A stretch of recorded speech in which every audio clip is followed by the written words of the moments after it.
स्वागत है आप सभी का आपके अपने यूट्यूब चैनल एग्ज़ाम वॉरियर्स पर। आज के वीडियो में बात करने वाले हैं जूनियर अकाउंटेंट भर्ती 2023-24 के बारे में। तो जैसा कि आप सभी को इंतज़ार था आंसर की का, और परसों शाम को आपके लिए आंसर की जारी हो चुकी है। बोर्ड के द्वारा पेपर 1 और पेपर 2 दोनों के लिए आंसर की और मास्टर क्वेश्चन पेपर जारी किया गया है। इसके बाद सभी अभ्यर्थियों ने आंसर की से अपना पेपर मिलाया होगा और अब उन्हें एक अंदाज़ा लग चुका है कि उनके लगभग नंबर इतने बन रहे हैं। फिर भी आप सभी जानते हैं कि इस भर्ती में जो ये पेपर हुआ था ये काफ़ी टफ था और यहाँ पर जो है कुछ क्वेश्चन डिलीट होने की संभावना है, यानी कि यहाँ पे क्वेश्चन डिलीट होंगे। लगभग ऐसे 6 से 7 क्वेश्चन ऐसे हैं जिन्हें कि डिलीट किया जाना चाहिए। तो यहाँ पे वो क्वेश्चन डिलीट होंगे, साथ ही कुछ क्वेश्चन ऐसे जिनके ऑप्शन चेंज होने चाहिए, जो कि अभ्यर्थियों के हिसाब से गलत जो है आंसर की में आए थे। यानी कि आंसर की में जो कुछ क्वेश्चन थे उनके गलत ऑप्शन को सही माना गया है, तो उसे भी यहाँ पर सही किया जाना चाहिए। यानी कि अभी तक जो अभ्यर्थियों का अंदाज़ा लगा है कि उनके लगभग इतने नंबर बन रहे हैं, जब फाइनल आंसर की वो रिज़ल्ट आएगा तब थोड़ा सा जो है उनको यहाँ पे कमी या फिर ज़्यादा देखने को मिल सकता है। यानी कि उनके जो नंबर आ रहे हैं उसमें कुछ ऊपर नीचे हो सकता है। फिर भी एक अंदाज़ा लग चुका है। मान लीजिए किसी अभ्यर्थी के आज के समय 510 नंबर हैं, तो हो सकता है रिजल्ट आने पर उसके जो नंबर है 500 से 520 के बीच में जो है वेरी कर सकते हैं। यानी कि उसके नंबर जो है 510 से कुछ कम हो सकते हैं या कुछ ज़्यादा बढ़ सकते हैं। वो डिपेंड करता है कि कौन से क्वेश्चन यहाँ पर डिलीट होने वाले हैं। अगर उसका सही क्वेश्चन डिलीट होता है तो उसे यहाँ पर नेगेटिव में जाएगा, यानी कि उसके नंबर जो यहाँ पे कम होंगे। अगर उसके डिलीट होने वाला जो क्वेश्चन है वो उसका गलत क्वेश्चन है तो उसके नंबर यहाँ पर बढ़ सकते हैं। तो वो डिपेंड करता है कि कौन से क्वेश्चन यहाँ पे डिलीट होने वाले हैं। आंसर की मिलाने के बाद सबसे बड़ी बात ये देखी गई कि यहाँ पे जो अभ्यर्थी है उनके नंबर कम हो गए हैं। यानी कि पहले उन्होंने किसी प्लेटफॉर्म से, यानी कि यूट्यूब पर किसी चैनल से उनकी आंसर की मिलाई थी, तब उनके नंबर जो बन रहे थे, अब इस आंसर की से उनके जो नंबर है कम हुए हैं। लेकिन कुछ अभ्यर्थी ऐसे हैं जिन्होंने जब आंसर की मिलाई थी पहले यूट्यूब से, तब उन्होंने कुछ क्वेश्चन छोड़ दिए थे जो कि डाउट में थे। अब उनके यहाँ पर वो क्वेश्चन सही हुए हैं तो उनके नंबर भी बढ़े हैं। लेकिन यहाँ पर ज़्यादातर अभ्यर्थी ऐसे, लगभग 80% अभ्यर्थी ऐसे देखे गए हैं जिनके नंबर आंसर की आने के बाद कम हो गए हैं।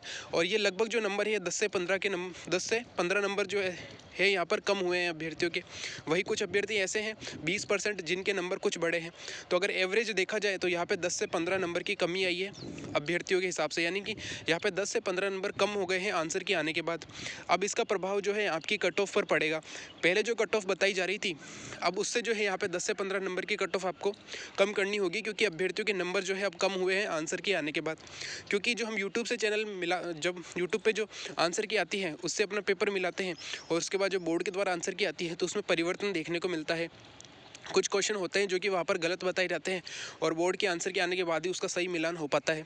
तो आपका जो है यहाँ पे देखा जाए तो एवरेज जो है 10 से 15 नंबर की कमी हुई है। आपने खुद ने नोटिस किया होगा कि आपके जो पहले नंबर आ रहे थे उससे लगभग जो है आपको यहाँ पे 10 नंबर या उससे आसपास जो है आपको कमी देखने को मिली है। तो ये कमी जो है आपके अब फाइनल रिजल्ट में जाके और हो सकती है। डिपेंड करता है कि कौन से जो है यहाँ पे क्वेश्चन डिलीट होते हैं। तो ये डिपेंड करेगा क्वेश्चन डिलीट होने पर कि किस प्रकार से जो है क्वेश्चन डिलीट होता है। अगर आपका सही क्वेश्चन डिलीट होता है तो आपको यहाँ पे नंबर में कमी होगी, और अगर आपका गलत क्वेश्चन डिलीट होता है तो यहाँ पर आपके नंबर बढ़ने वाले हैं। वो डिपेंड करेगा आपके फाइनल रिजल्ट पर। लेकिन अभी तक जो बात निकल कर आई है वो यही है कि आंसर के आने के बाद औसतन जो अभ्यर्थी है उनके नंबर कम हुए हैं। आंसर की आने के बाद लगभग 10 से 15 अंक की यहाँ पे कमी देखी गई है प्रत्येक अभ्यर्थी के नंबर में। हो सकता है कुछ अभ्यर्थियों के नंबर बढ़ गए हों, क्योंकि उन्होंने जब पहले आंसर की मिलाई थी किसी चैनल से तब उन्होंने उन क्वेश्चन को डाउटफुल मानकर छोड़ दिया होगा, और अब उनके यहाँ पे सही हुए हैं तो उनके जो है यहाँ पे नंबर बड़े हैं। अब हम बात कर लेते हैं कि आपकी जो कट ऑफ क्या रह सकती है। आंसर के आने के बाद एक कट ऑफ का अनुमान लगाया गया है। मेल और फीमेल जो कैंडिडेट हैं इनकी कट ऑफ कितनी रह सकती है, किस किस कैटेगरी में, तो इसके बारे में हम आज की वीडियो में बात करने वाले हैं। तो आप यहाँ पर जो है इनकी कट ऑफ देख सकते हैं। यहाँ पर जो है आपको कैटेगरी में मेल और फीमेल कैंडिडेट की कट ऑफ बताई जा रही है, जैसे कि general, OBC, EWS, MBC, SC, ST और एक एमई कैटेगरी। तो आप यहाँ पर देख सकते हैं जनरल मेल की कट ऑफ लगभग जो है 515 नंबर रह सकती है।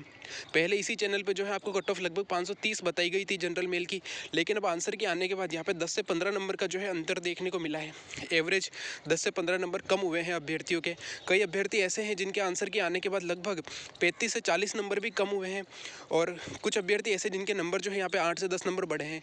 तो हम एक एवरेज मान के चलते हैं कि यहाँ पे 10 से 15 नंबर की कमी आई है। उस हिसाब से जनरल मेल की कट ऑफ 515 रहने का अनुमान है। वही फीमेल कैटेगरी सभी में जो है यहाँ पे कट ऑफ काफ़ी कम जाने वाली है। जैसे कि जनरल फीमेल लगभग 485 के आसपास रह सकती है। ओबीसी मेल की जो कट ऑफ है वो 510 के आसपास रहेगी और ओबीसी फीमेल 480 नंबर की। ईडब्ल्यूएस मेल 500 नंबर और ईडब्ल्यूएस फीमेल 470 नंबर है। एमबीसी मेल 465 नंबर की कट ऑफ देखने को मिलेगी फाइनल रिजल्ट में और एमबीसी फीमेल 430 नंबर के आसपास रह सकती है, 420 से 430 के आसपास। एससी जो कैटेगरी है इसमें 435 नंबर की कट ऑफ आपको देखने को मिलेगी मेल कैंडिडेट के लिए और एससी फीमेल 380 नंबर। यानी कि जो एससी एसटी फीमेल कैटेगरी है इनमें तो आप ये मान के चलिए कि जो पासिंग मार्क्स है 360 प्लस जिसके भी हैं वो तो यहाँ पे श्योर सिलेक्शन में है कि 360 अगर प्लस है तो उनके यहाँ पे बन सकते हैं, ठीक है। लेकिन 380 इसलिए माना है क्योंकि कुछ क्वेश्चन डिलीट होंगे तो उस हिसाब से यहाँ पर जो है कट ऑफ ऊपर नीचे जा सकती है। तो एससी फीमेल 380 नंबर की कट ऑफ आपको देखने को मिलेगी।